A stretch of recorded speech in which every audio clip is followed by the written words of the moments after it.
नमस्कार सभी को। इस वीडियो में हम लोग पढ़ेंगे कि बक कन्वर्टर को एज अ चार्जर कैसे यूज़ किया जाता है।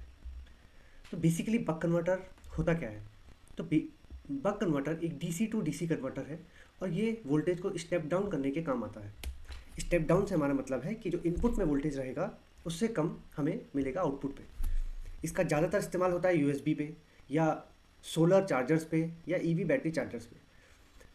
इसका बेसिक जो फार्मूला है वो इस बात पर निर्भर करता है कि ड्यूटी साइकिल कितना है, यानी कि आउटपुट का वोल्टेज जो होगा वो डिपेंड करेगा इनपुट का voltage multiplied by duty cycle.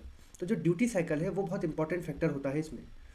तो ड्यूटी साइकिल क्या होता है कि कितने समय के लिए हमारा स्विच ऑन था, स्विच मतलब S1, और टोटल कितना समय ऑन और ऑफ मिलाकर था, यानी कि ऑन होने के समय को हम मापते हैं ड्यूटी साइकिल में, और जिसे 1 से लेकर 0 के बीच में कुछ वैल्यू आता है।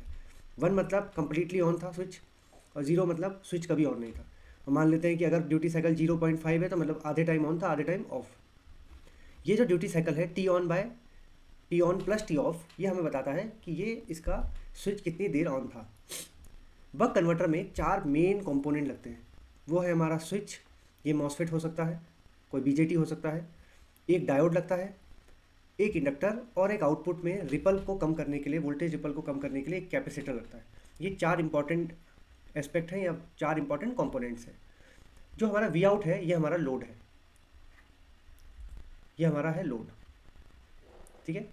तो ये इसे हम लोड कहेंगे। अब यहाँ पे हम बेसिकली उसकी वर्किंग समझेंगे। तो मान लेते हैं ये स्विच है,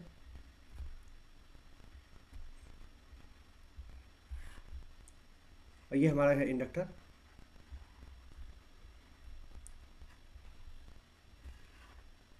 यहाँ पर कैपेसिटर रहेगा, और ये हमारा आउटपुट में लोड रहेगा।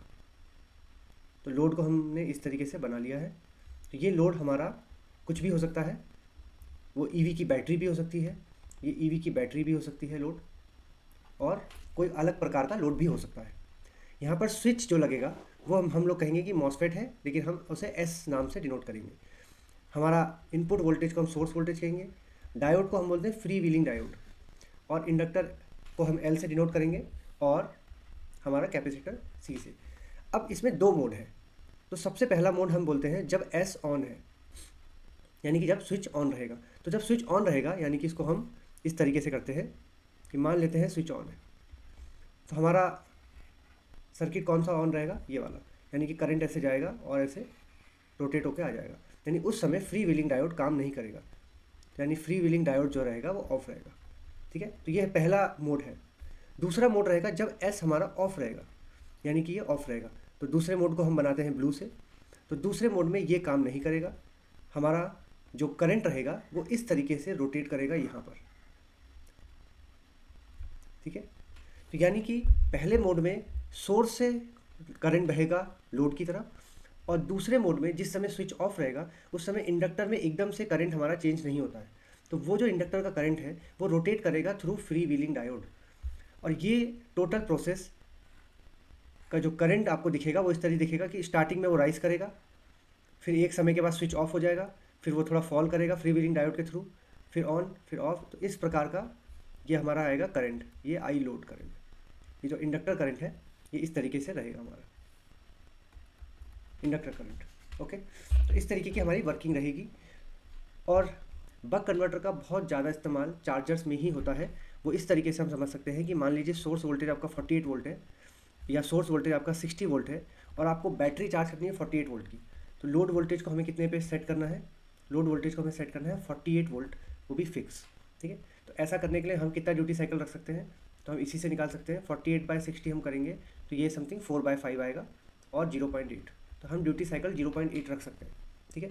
तो जैसे ही हम ड्यूटी साइकिल को 0.8 पे फिक्स करेंगे हमारा वोल्टेज हमें फिक्स मिलने लगेगा, ठीक है। तो उसी मोड ऑफ ऑपरेशन को हमने यहाँ पर और डिटेल में बताया है। मोड ऑफ ऑपरेशन में पहला मोड ये है जिसमें हमारा स्विच ऑन है, और हमारा फ्री व्हीलिंग डायोड को यहाँ से हमने हटा दिया है क्योंकि वो काम नहीं करता इस वक्त। तो हमारा लोड करंट या हमारा इंडक्टर करंट इस तरीके से जाएगा और लोड के थ्रू सर्कुलेट होकर वापस सोर्स में जाएगा। दूसरे केस में हमारा जो फ्री व्हीलिंग डायोड है वो काम करेगा, और स्विच को हमने यहाँ पे अभी हटा दिया है क्योंकि स्विच ओपन हो चुका होगा, तो स्विच इस वक्त काम नहीं करेगा, और इंडक्टर की करंट जो है वो इस तरीके से हमारा रोटेट करेगी through load and free wheeling diode. ठीक है, तो 2 मोड ऑफ ऑपरेशन है, बहुत सिंपल वर्किंग है और 4 कंपोनेंट इंपॉर्टेंट है। ठीक है, switch, diode, inductor and capacitor. Okay, तो ये हमारा बेसिक बक कन्वर्टर की वर्किंग है। अब कन्वर्टर की वर्किंग के साथ साथ प्रॉब्लम ये होता है कि हम हमेशा ड्यूटी साइकिल को फिक्स नहीं रख सकते। वो क्यों नहीं रख सकते कि मान लेते हैं सेम एग्जांपल कि 60 वोल्ट एंड 48 वोल्ट। अब सपोज़ इनपुट सप्लाई हमेशा वेरी करती रहती है। मान लीजिए कि इनपुट सप्लाई वेरी करती है 62 वोल्ट से हमारा 58 वोल्ट तक। तो इतना वेरिएशन जब होगा तो मुझे ड्यूटी साइकिल भी बार बार चेंज करना होगा, क्योंकि मुझे आउटपुट में हमेशा 48 वोल्ट चाहिए। तो अगर हमेशा हमें 48 वोल्ट चाहिए तो हमें ड्यूटी साइकिल को भी वेरी करना पड़ेगा। ऐसा करने के लिए हमें कंट्रोलर्स की ज़रूरत पड़ती है जो काफ़ी रोबस्ट हो और जो हमारी स्विचिंग साइकिल को या ड्यूटी साइकिल को मैनेज कर ले, या इन सब चेंजेस को वो इनकॉर्पोरेट करके ड्यूटी साइकिल को चेंज करे। ऐसा करने के लिए हमारा जो कंट्रोल स्ट्रैटेजीज होती है वो काम आती है। तो बेसिकली बहुत सारी कंट्रोल स्ट्रैटेजी है, जिसमें से वोल्टेज मोड कंट्रोल यानी कि वोल्टेज की मदद से हम कैसे कंट्रोल कर सकते हैं। करंट मोड कंट्रोल यानी करंट को एज अ पैरामीटर मान के कैसे ड्यूटी साइकिल कंट्रोल कर सकते हैं। स्लाइडिंग मोड कंट्रोल थोड़ा सा एडवांस है करंट मोड और वोल्टेज मोड से। फिर पीआईडी कंट्रोलर यूज़ करके कैसे कर सकते हैं, non linear control, polynomial control. तो ऐसे बहुत सारे कंट्रोल है। तो इनमें से हमने एक कंट्रोलर को बनाया है और इसी की मदद से हम मॉडलिंग भी करेंगे, और वो मॉडल जो मैटलैब सिमुलिंक पे करेंगे उसमें हमने वोल्टेज मोड कंट्रोल को यूज़ किया है। तो वोल्टेज मोड कंट्रोल कैसे काम करता है, यहाँ पे हमने एक बक कन्वर्टर देखा है जिसमें ये स्विच है और स्विच को गेट पल्स आ रहा है कंट्रोलर से। तो ये वाला पूरा पोर्शन जो हमारा है ये पूरा कंट्रोलर है। ठीक है, तो ये जो कंट्रोलर वाला पार्ट है इसमें हम ध्यान से देखते हैं कि लोड से मैं वोल्टेज को सेंस कर रहा हूँ। ठीक है, ये हमारा लोड है, लोड से हमने वोल्टेज को सेंस किया, लोड वोल्टेज को। इसे जैसे ही हम सेंस करते हैं हम रेफरेंस से कंपेयर करते हैं। तो हमारा पहला प्रोसेस क्या है, हम वोल्टेज को सेंस करते हैं और हम देखते हैं कि जो मुझे वोल्टेज चाहिए, सपोज मुझे कितना वोल्टेज चाहिए 48 वोल्ट, तो 48 वोल्ट चाहिए और यहाँ पर हो सकता है उस समय वोल्टेज हो 46 वोल्ट। तो इन दोनों की वजह से कुछ डिफरेंस पैदा होगा, कुछ 2 वोल्ट का डिफरेंस पैदा होगा, या नेगेटिव 2 वोल्ट या पॉजिटिव 2 वोल्ट। उसके अकॉर्डिंग जो पीआई कंट्रोलर हमारा होता है वो कुछ आउटपुट जनरेट करता है। इस एरर के बेसिस पे हमारा पीआई कंट्रोलर एक आउटपुट जनरेट करता है, जो कुछ भी हो सकता है, मेनली 0.5 होगा या 0. कुछ भी 0 to 1 की रेंज में कुछ होगा, और उसे हम 100 टूथ से कंपेयर करते हैं। तो 100 टूथ से कंपेयर करने का मकसद ये होता है कि हम क्या बना सकें, हम पल्सेस बना सकें। तो इसको अगर हम ध्यान से देखेंगे तो पल्सेस बनाने की प्रक्रिया, हम कोई भी आउटपुट लेंगे, मान लेते हैं कि एक 100 टूथ है हमारे पास और यहाँ से आने वाला आउटपुट है 0.8। तो 0.8 है तो वो किस तरीके से रहेगा हमारा, वो यहाँ पर ये 0 to 1 स्केल है और 0.8 समथिंग यहाँ पर रहेगा। ठीक है, तो ये जो कंपेरेटर हमने लास्ट में लगाया है, ये कंपेरेटर का ये मकसद रहता है कि ये हमारा जब भी हमारा आउटपुट यानी कि जब भी 0.8 100 टूथ से ज़्यादा होगा तो हम कहेंगे कि वो ऑन है, स्टेट है, और जहाँ पर भी वो कम होगा वहाँ पर हम कहेंगे ये ऑफ स्टेट है। फिर यहाँ पर फिर ज़्यादा है तो यहाँ पर हम ऑन कहेंगे और फिर ऑफ, फिर ऑन। तो इस तरीके से PWM पल्सेस जनरेट होती हैं जिनको हम स्विच पे देते हैं। तो depending on the duty cycle जो हमारा पीआई ने जनरेट किया है, पीआई कैसे जनरेट कर रहा है ड्यूटी साइकिल को, वो कर रहा है generate by getting the error. मतलब वो एरर ले रहा है, जो हमारी डिजायर्ड वोल्टेज और जो एक्चुअल वोल्टेज के बीच का जो एरर है उसको बेसिस पे वो ड्यूटी साइकिल जनरेट कर रहा है। उस ड्यूटी साइकिल को 100 टूथ वेव फॉर्म से हम कंपेयर करते हैं और PWM जनरेट करते हैं, यानी कि pulse width modulated signal generate करते हैं। ये हमारे PWM है। ठीक है, ये सिग्नल जब स्विचिंग में जाते हैं तो हमारा स्विचिंग उसी प्रकार से होता है जैसा हम चाहते हैं, या जितनी हमें ड्यूटी साइकिल चाहिए उस अकॉर्डिंग वो हमारा स्विचिंग करने लगता है स्विच। ठीक है, तो ये पूरा कंप्लीट वोल्टेज मोड कंट्रोल है। अब इसी में अगर वो एग्जांपल हम देखें कि अगर 60 वोल्ट है और 60 वोल्ट से इनपुट बढ़कर चला गया 62 वोल्ट, तो यहाँ पर भी हम देखेंगे कि लोड वोल्टेज 48 से कुछ चेंज हो जाएगा।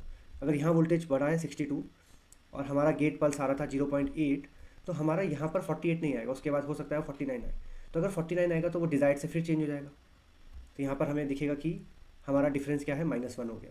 तो अगर -1 डिफरेंस हो गया तो फिर पीआई इसको चेंज करेगा, हो सकता है इसको 0.79 कर दे, और 0.79 करेगा तो फिर से ये दोबारा सेटल हो जाएगा 48 वोल्ट पे। ठीक है, तो ये पूरा का पूरा सेल्फ कंट्रोलिंग लूप बन जाता है, यानी कि इनपुट पे वोल्टेज को कुछ भी हो, आउटपुट की वोल्टेज को बैलेंस करने के लिए हमने कंट्रोलर लगा दिया है। ठीक है, मैटलैब में हम लोग कैसे बना रहे हैं इसको हम नेक्स्ट वीडियो में और डिटेल में समझेंगे। मैटलैब के वीडियो को अगर हम ध्यान से देखेंगे तो ये हमारी बैटरी है, बैटरी या सोर्स बैटरी कह सकते हो उसे आप। ये हमारा IGBT स्विच लगा है। ये हमारा फ्री व्हीलिंग डायोड है। ये हमारा इंडक्टर है, कैपेसिटर, इंडक्टर और लोड हमारा RL लोड है। ठीक है, बाकी जो भी इसमें लगा है वो सब हमारा क्या है, मेजरमेंट के इक्विपमेंट है। जैसे ये करंट मेजर करने के लिए है, ये वोल्टेज मेजर करने के लिए है, ये वोल्टेज मेजर करने के लिए है, आउटपुट का वोल्टेज। ठीक है, लेकिन जो ब्लू कंपोनेंट्स हैं, 4 कंपोनेंट, वही मेन बक कन्वर्टर है। Green is the load and red is the source. इसके बीच में एक कंट्रोलर है। इस कंट्रोलर को डिटेल में हमने नीचे समझाया है। तो कंट्रोलर का आउटपुट क्या आता है, ये गेट आउटपुट आता है, जिसको आप देख सकते हैं कि हम यहाँ पर पुट कर रहे हैं। ठीक है, तो कंट्रोलर को जब मैं ध्यान से देखता हूँ तो एक तो इसमें रेफरेंस वोल्टेज है, जिसको हम लोग 48 वोल्ट सेट करेंगे। दूसरा लोड वोल्टेज है। ये लोड वोल्टेज कहाँ से आ रहा है, यहाँ से। ठीक है, ये हमारा लोड वोल्टेज है कि एक्चुअल में लोड में वोल्टेज कितना है। ठीक है, उसको कंपेयर करके हम PI से आउटपुट दे रहे हैं। और ये सैचुरेशन है, ये इतना इंपॉर्टेंट नहीं है, सैचुरेशन मतलब लिमिटर। और PI का जो आउटपुट है उसे हम कंपेयर कर रहे हैं सॉ टूथ जनरेटर से। तो यहाँ पर हमारा कंपेयर हो रहा है और यहाँ से हमने पल्सेस जनरेट कर रहे हैं, 0-1 पल्सेस। ठीक है, ये रिले है, रिले का मतलब ऑन ऑफ पे 0-1 जनरेट करेगा। तो ये PWM जनरेशन इसके अंदर चल रहा है, ब्लॉक के अंदर। ठीक है, तो ये पूरी की पूरी मैटलैब मॉडल को हमने मैटलैब में बनाया है और इसको नेक्स्ट वीडियो में हम डिटेल में हम इसे एक्सप्लेन करेंगे और रिजल्ट्स को देखेंगे कि कैसे हमारा कंट्रोलर अच्छे से काम कर सकता है। तो इस वीडियो में इतना ही। Thank you.